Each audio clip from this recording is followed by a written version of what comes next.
Hello friends, welcome to my new blog. और आज की स्टोरी सुना रही हूँ मैं श्वेता सारस्वत आपको। एक समय की बात है, दो दोस्त एक गांव में रहते थे। वह दोनों बहुत अच्छे दोस्त थे और हर तरीके से साथ घूमते फिरते थे। ऐसे ही साथ रहते रहते वह लोग बड़े हो गए और उनके माँ बाप ने उन दोनों की शादी भी कर दी। जब दोनों की शादी हो गई तो वे घर गृहस्थी में व्यस्त हो गए और एक दूसरे से कम मिलना जुलना हो गया।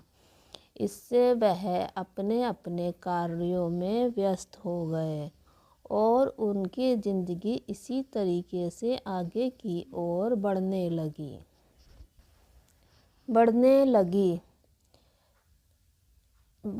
गई और दोनों दोस्त अपने अपने काम से इधर उधर हो गए। एक दोस्त सब्जी बेचता था तो दूसरा दोस्त किसान था। जो दोस्त सब्जी बेचता था वह तो अपनी सब्जी बेचकर अच्छा खासा जीवन बिताने लगा, लेकिन जो दोस्त खेती करता था वह धीमे धीमे कर्ज में डूबता चला गया। जब उसकी समझ में नहीं आ रहा था कि वह क्या करे, उसने सोचा क्यों ना मैं अपने दोस्त से थोड़ी मदद मांग लूं।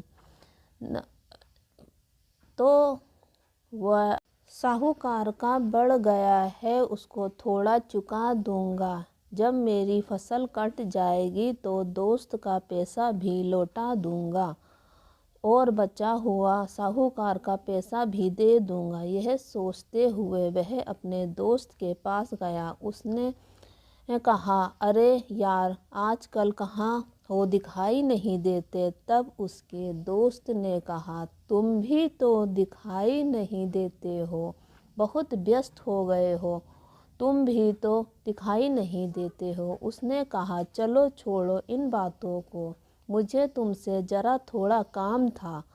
तो बोला, क्या बात है, बताओ क्या काम है। उसने कहा, यार तुम्हारे काम हो तो अच्छा चल रहा है, तो मैं थोड़ा सा परेशान चल रहा हूँ। मैं सोच रहा था कि तुम थोड़ी सी मेरी मदद कर दो और मुझे कुछ पैसे की ज़रूरत है, तो देखता हूँ कुछ व्यवस्था हो जाए तो। यह कहकर जब उसका दोस्त चला तो गया तो उसने भी खड़े होकर अपने काम पर चलने की सोची। तभी उसकी पत्नी ने आकर कहा कि तुमने झूठ क्यों बोला, अभी तो तुम्हारे पास इतने सारे पैसे आए हैं, तो तुमने अपने दोस्त को पैसे क्यों नहीं दिए। उसने कहा, अरे ये तो जाने कितने लोग आते हैं, सबको अगर पैसे देने लगा तो एक दिन मैं भी दूसरों से मांगना पहुंच जाऊंगा। ऐसी फालतू चीज़ों पर मैं चक्कर में नहीं पड़ता हूँ। और यह कहता हुआ वह चला गया। जब उसका दोस्त घर पहुंचा तो उसकी पत्नी ने कहा, क्या हुआ, पैसों की व्यवस्था हुई क्या?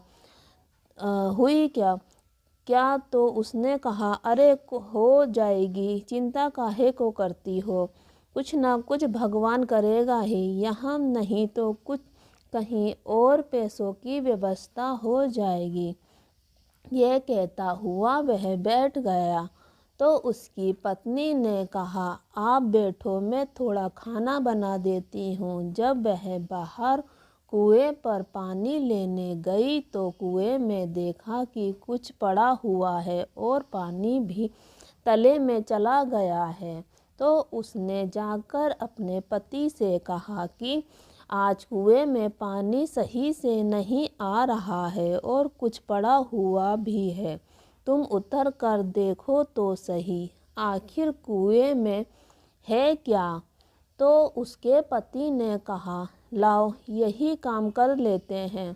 तो वह कुएं में जब रस्सी पकड़कर उतरा तो देखा पानी बहुत कम हो चुका है और बीच में कुछ गड्ढा सा हो रहा है। वह उसने खोदना शुरू करा तो देखा वहाँ एक बहुत बड़ा कलश रखा है। जब वह कलश को उसने खोदकर ऊपर निकाला तो वह हीरे मोतियों से भरा पड़ा था। उसको लगा कि देखो, भगवान ने हमारी किस्मत ही पलट के रख दी है। पूरा कलश ही हीरे जवाहरातों से भरा पड़ा है।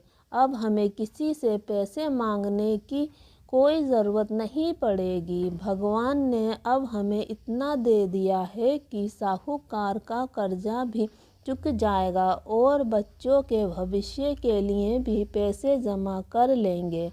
अब हमें किसी से मांगने की ज़रूरत नहीं पड़ेगी।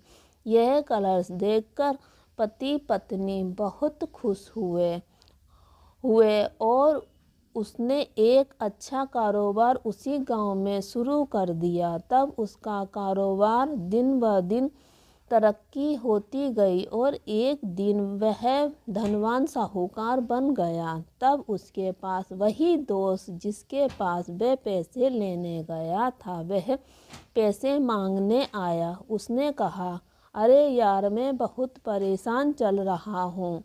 मेरी सारी सब्जी खराब हो गई है और मैं कर्जे में चला गया हूँ। तुम मेरी थोड़ी मदद कर दो। तो जिन लोगों से मैंने सब्जियां उधार ली थी वह उनके पैसे चुका दूंगा और फिर नई सब्जियां खरीद कर अपना कारोबार बढ़ा लूँगा। तब उसके दोस्त ने कहा, ठीक है, मैं तुम्हें पैसे देता हूँ, तुम अपना कर्जा सब चुका दो और अपना कारोबार सब्जी का काम अच्छे तरीके से करो। तब उसने अपने दोस्त को बहुत सारा पैसा दिया जिससे उसने अपना कर्जा चुका दिया और अपना घर वालों अच्छे से चलाने लगा। तब उसने सोचा कि देखो, एक दिन मेरे दोस्त ने जब ज़रूरत पड़ी तो पैसे की तो मैंने मना कर दिया, पर आज उसी दोस्त ने मुझे इतनी परेशानियों से एकदम निकाल लिया और मेरी सारा कर्जा भी चुका दिया। इसे कहते हैं सच्चा दोस्त। और एक दोस्त कर्जे में डूब गया और आज उसी दोस्त ने मुझे इस कर्जे से निकाला है। इसलिए हमें ध्यान रखना चाहिए कि हम जो भी करते हैं आगे चलकर वह हमारे सामने ही आता है। इसलिए हमें हर कार्य को बहुत ध्यान से करना चाहिए और जितना हो सके दूसरों की मदद करनी चाहिए, चाहे वह अपने हो या पराए। तो इसी के साथ यह कहानी समाप्त होती है। मैं श्वेता सारस्वत आपको यह कहानी सुना रही थी, रमेश का संघर्ष। आप मेरी कहानी कैसी लगी आप कमेंट करके हमें बताएं और अपना प्यार बनाए रखें। हमारे चैनल को लाइक करें, शेयर करें, सब्सक्राइब करें और अपना प्यार बनाए रखें और इन कहानियों का आनंद लेते रहें। Thanks for watching.